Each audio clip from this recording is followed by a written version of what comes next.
सदगुरु तो कहते हैं कि कोई शराबी या कोई नशेड़ी भगवान के मंदिर में चला जाए, वो शराब के नशे में है या कोई भी गांजा दारू नशा करके गया है या मांस खा के गया है या किसी की हत्या करके गया है, अब वो राम के ही मंदिर में चला गया, कबीर साहब के मंदिर में चला गया, तो क्या राम या कबीर साहब उस आदमी से मूर्ति से बाहर आकर कहेंगे कि तुम नशा करके आप बाहर हो जाओ? उनके सामने आप किसी भी नशे में चले जाइए, मूर्ति आपको कभी कह ही नहीं सकती। आप हिंसा करके चले जाइए, मूर्ति आपको रोक ही नहीं सकती है। लेकिन एक आम इंसान कहीं बैठा है और कोई वहां नशा करके चला जाए तो वो एक बार हाथ जोड़ेगा, भैया तुम दारू पिए हो, तुम उधर हटो, मेरे पास मत बैठो, गंध आ रही है। मतलब जो जिंदा है उसे पता है कि ये नशा करके आया, मूर्ति को क्या पता है? मूर्ति के सामने कोई कितना भी पाप करके खड़ा हो जाए, मूर्ति रोक नहीं सकती है, क्योंकि वो मूर्ति है, वो जिंदा नहीं है, वो किसी की मूर्ति है। सदगुरु कहते हैं इसी तरह से जिंदा की पूजा करो, जीवित की पूजा करो, मुर्दा की पूजा से कुछ भी नहीं बदलेगा, सिर्फ मन को और अहंकार भरेगा, मन में और घमंड भरेगा कि मैं तो पुजारी हो गया, मैं तो धर्मात्मा हो गया। तो वो सिर्फ पत्थर पूजा का विरोध करते हैं, वो पहाड़ पर्वत पूजने का विरोध करते हैं, वो जिंदा इंसान की पूजा का विरोध नहीं करते।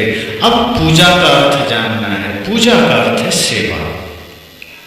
पूजा का अर्थ सिर्फ घंटी हिलाना नहीं, घंटी तो कोई भी हिला लेता है, अगरबत्ती कोई भी जला देता है। जो रोज दुकान में मिलावटबाजी करता है, रोज चावल में कंकड़ मिलाता है, रोज पानी में दूध में पानी मिलाता है, बल्कि मैंने ठीक ही कहा, पानी में दूध मिलाता है। अब दूध में पानी नहीं मिलाता, पानी में दूध मिलाया जाता है। वे लोग भी सुबह भगवान के आगे अगरबत्ती जला करके तब बाहर निकलते हैं कि मैं भगवान की पूजा कर रहा हूं। सदगुरु कबीर कहते हैं कि तुम भगवान की पूजा कर रहे हो या तुम भगवान के साथ मजाक कर रहे हो, क्योंकि जिन्हें तुम भगवान समझ रहे हो चित्र में, जिन्हें तुम मूर्ति में मान रहे हो भगवान है, असली भगवान को तुमने दूध में पानी मिला के दिया, चावल में कंकड़ मिला के दिया, मिलावटबाजी करके दिया, धोखा किया, उसके साथ दगाबाजी किया, और जहां भगवान नहीं है वहां तुमने अगरबत्तियां घुमाई। अगर समस्त सृष्टि में तुम्हें राम का कृष्ण का दर्शन हो जाए तो तुम किसके दूध में पानी मिलाओ, फिर तुम किसके चावल में कंकड़ मिलाओ? लेकिन नहीं, मंदिर में तो तुम पुजारी बन गए, आम आदमी के साथ पुजारी नहीं बन पाए, उनमें तुम्हें पूजा का भाव नहीं दिखा, उनमें तुम्हें सत्य का दर्शन नहीं हुआ। तो सदगुरु कबीर मूर्ति पूजा के विरोध इसलिए करते हैं क्योंकि वो मूर्ति पूजा कर करके हमारी बुद्धि भी पत्थर की हो गई, वो चेतन नहीं रही, हमारी बुद्धि भी जड़ हो गई। और जब बुद्धि जड़ हो जाती है तो हमारे भीतर से दया चली जाती है, करुणा चली जाती है, प्रेम चला जाता है, फिर हम आपस में ना प्रेम कर पाते हैं ना दया कर पाते हैं। इसलिए तो साहब कहते हैं कि मूर्ति पूजा मत करो, मूर्ति का सम्मान करिए, चित्र लगे हैं महापुरुषों के सम्मान करिए, उसको फेंकना नहीं, चित्र का सम्मान करना है, लेकिन चित्र का सम्मान के साथ साथ चरित्र को भी धारण करना है, उनके आदर्श को भी धारण करना है, उनके ज्ञान को भी धारण करना है। एक भी महापुरुष के जीवन को अगर आपने समझा, पढ़ा, लिखा, जाना तो आपको समझ में आएगा कि कर्म को पूजा बनाना है, अपने एक एक कृत्य को, एक एक कर्म को पूजा बनाना है। चौपाई आप लोग सुनते हैं, सिया राम मैं सब जग जानी, करहु प्रणाम जोर जो पानी। लेकिन अब इसका अर्थ क्या है? सभी सृष्टि में जितने भी लोग हैं, समस्त सृष्टि में, संसार में जितने भी नर नारी हैं, क्या कहा गया? सिया राम मैं सब जग जाने। समस्त सृष्टि के लोगों को सिया और राम ही समझना और सबको उसी विनम्रता से प्रणाम करना, उसी भाव से मिलना, उसमें कोई दूसरा का दर्शन मत कर लेना। पर आज क्या हो गया? सिया राम मैं सब जग जानी, बेचे दूध मिलावे पानी। अब हो गया उल्टा। अब हम ये करते हैं। सदगुरु कहते हैं यही पाखंड है, यही भ्रम है कि राम के चित्र को तो हम मानते हैं, कृष्ण के चित्र को तो हम मानते हैं, मंदिरों में हम ये मान लेते हैं कि यहां भगवान रहते हैं, पर लोगों के हृदय में हमने भगवान नहीं देखा। हमने अपने कर्म को पूजा।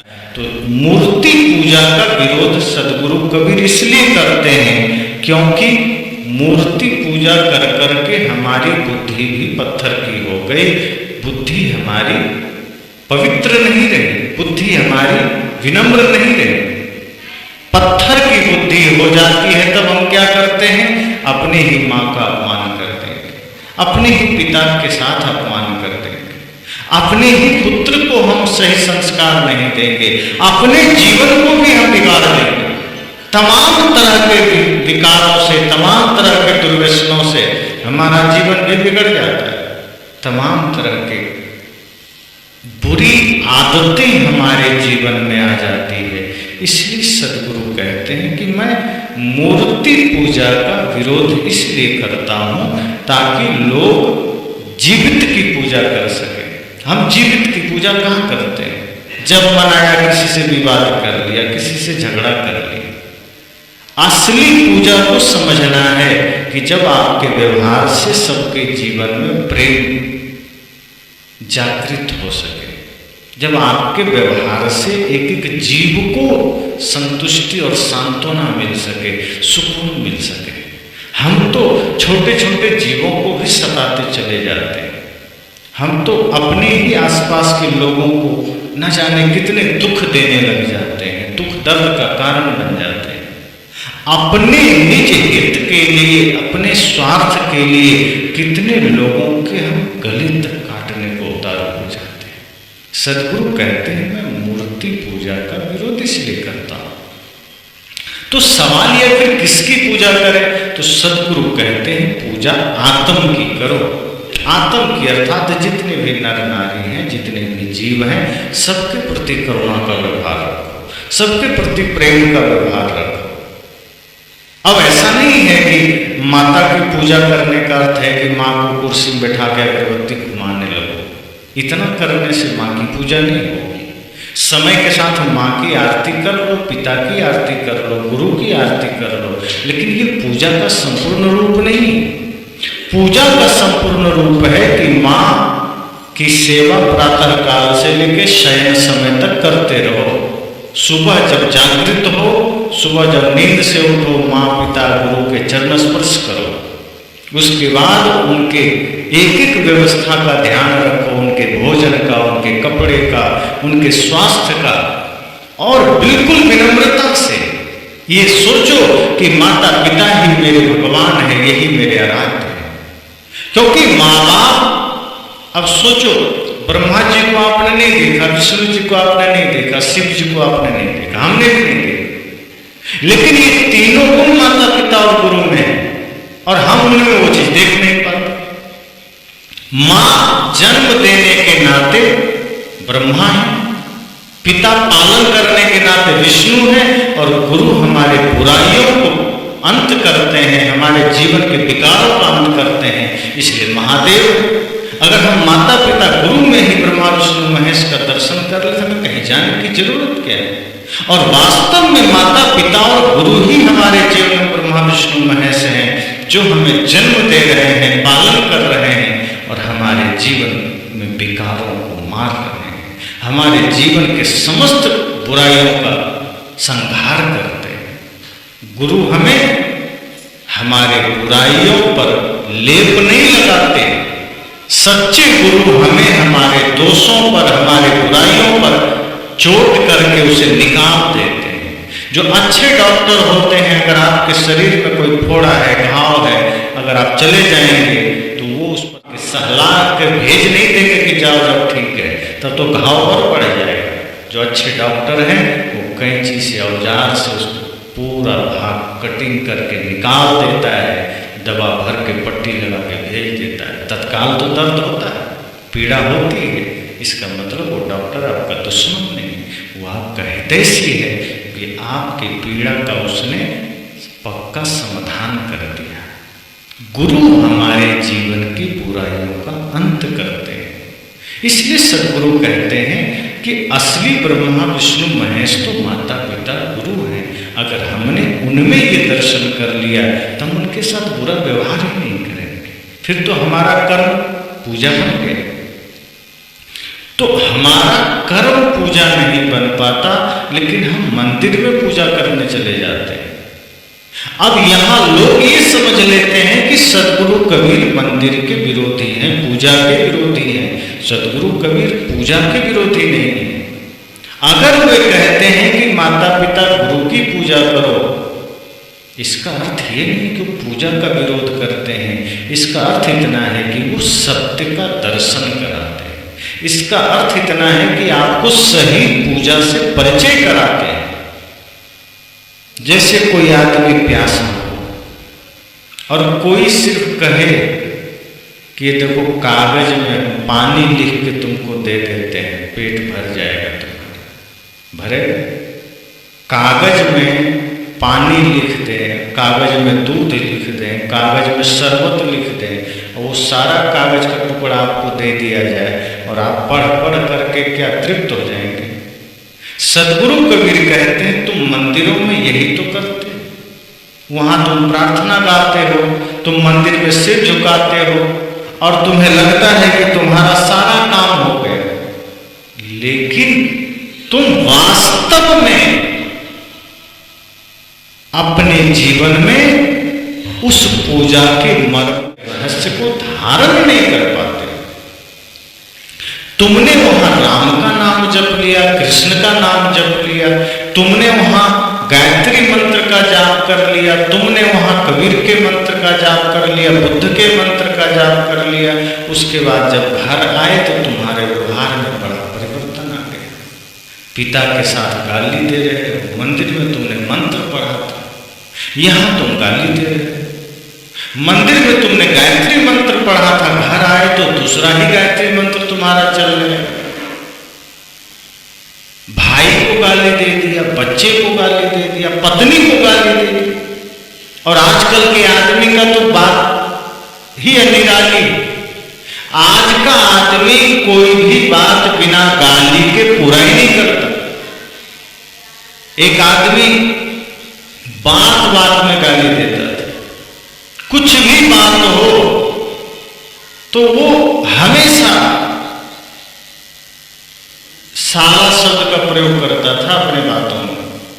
एक संत ने कहा देखो भाई, अपने मुख को खराब क्यों करते हो? मंदिर जाते हो, इसी मुख से तुम भगवान की प्रार्थना गाते हो, इसी मुख से तुम गुरु का नाम लेते हो, और बाहर तुम जब देखो तब गाली देते हो। कभी बेटे को गाली दे रहा, साला उसने ये नहीं किया, उसने नहीं किया, इतना तुम्हारे मुख में गाली बैठ गई है। जब भी कुछ बात आवे, पत्नी को, भाई को, पुत्र को, मित्र को, सबको वही साला शब्द बोलता था। गुरु जी ने समझाया कि ये शब्द प्रयोग मत करो। उसने कहा गुरु जी मैं संकल्प लेता हूं, आज के बाद किसी साले को गाली नहीं दूंगा। मतलब संकल्प लेते लेते भी गाली दे दिया। संत ने कहा कि तुम्हारी बुद्धि मलिन हो गई है, तुम ये नहीं समझते हो कि मंदिर में तुम प्रार्थना करते हो, बाहर जहां तुम्हें सच में शब्दों पर लगाम रखना था वहां तुम गाली देते हो। सद्गुरु कहते हैं अपने वचन को, अपने मन को, अपने कर्म को पूजा बनाओ। जब मन निर्मल हो, वचन निर्मल होंगे, कर्म निर्मल होंगे, तो तुम्हारी पूजा तो हर क्षण हो जाएगी, हर पल हो जाएगी। फिर मूर्ति पूजा करने की जरूरत नहीं पड़ेगी। फिर मूर्ति का भी सम्मान है, और मूर्ति का सम्मान और अपमान क्या है? सम्मान अपमान उसका होता है जिसमें चेतना है। जो जड़ है उसका क्या अपमान हो? और फिर मान लो राम जी का ही अपमान हो सकता है, कृष्ण का अपमान हो सकता है, कबीर का अपमान हो सकता है। जो महापुरुष मान सम्मान से बहुत ऊपर है, हम उनका अपमान कैसे कर सकते हैं? एक ने कहा कि राम के मंदिर में एक आदमी गया, प्रणाम नहीं किया, राम जी का अपमान कर दिया। वहां गया, आरती में भाग नहीं लिया, राम जी का अपमान हो गया। कबीर मंदिर गया, कबीर साहब के सामने हाथ नहीं जोड़ा, कबीर का अपमान हो गया। मैंने कहा ये छोटे छोटे चीजों से कबीर साहब को फर्क पड़ेगा कि राम जी को फर्क? क्या कबीर और राम इतने सरल सहज हैं, इतने साधारण हैं कि वो लोगों के मान अपमान को ढूंढते फिरेंगे कि कौन हाथ जोड़ा, कौन पैर जोड़ा, कौन नहीं जोड़ा? जो महापुरुष मान सम्मान से बहुत ऊपर हैं, उन्हें कुछ फर्क नहीं पड़ने वाला। अगर हम कुछ गलत करते हैं तो हमारा अपमान है, हमारे कुल का अपमान है, हमारे माता पिता का अपमान है, हमारे गरिमा का अपमान है। राम का कोई अपमान नहीं हो सकता, कृष्ण का कोई अपमान नहीं हो सकता, ना कोई कर सकता है। कबीर का कोई अपमान नहीं कर सकता। वो मान सम्मान से बहुत ऊपर है। कुछ भी हम गलत बोलते हैं, हम अपना अपमान करते हैं, हम अपने मुख का अपमान करते हैं। अगर आपने किसी को गाली दे दिया, उसका अपमान नहीं है जिसको आपने गाली दिया है, वो आपका अपमान है, आपके परवरिश का अपमान है, आपके माता पिता गुरु कुल खानदान का अपमान है, क्योंकि आपने अपना परिचय दिया है। उसको गाली दे करके उसका क्या बिगड़ा? मान लीजिए आपने मीठा बोला और सामने से किसी ने गाली दे दिया, आप अगर ये सोचते हैं कि मेरा अपमान उसने कर दिया, नहीं, आपका अपमान उसने नहीं किया। उसने सिर्फ अपना परिचय दिया है, आपने अपना परिचय दिया है। इसलिए मान सम्मान के चक्कर में नहीं पड़ना। सदगुरु कहते हैं जिन जिन महापुरुषों की मूर्तियां बनी है, उनके चरित्र को देखना, उनके जीवन दर्शन को देखना। राम से क्या सीखा जा सकता है ये देखना, कृष्ण से क्या सीखा जा सकता है ये देखना, सदगुरु कबीर से क्या सीखा जा सकता है ये देखना, भगवान बुद्ध से क्या सीखा जा सकता है ये देखना, गुरु रविदास से क्या सीखा जा सकता है ये देखना। अगर आपने उनके आदर्शों को, उनके चरित्र को देखना शुरू कर दिया, तो आपके चरित्र में भी शायद उनके कुछ सूत्र आ जाए, उनके कुछ रंग चढ़ जाए। अगर हमने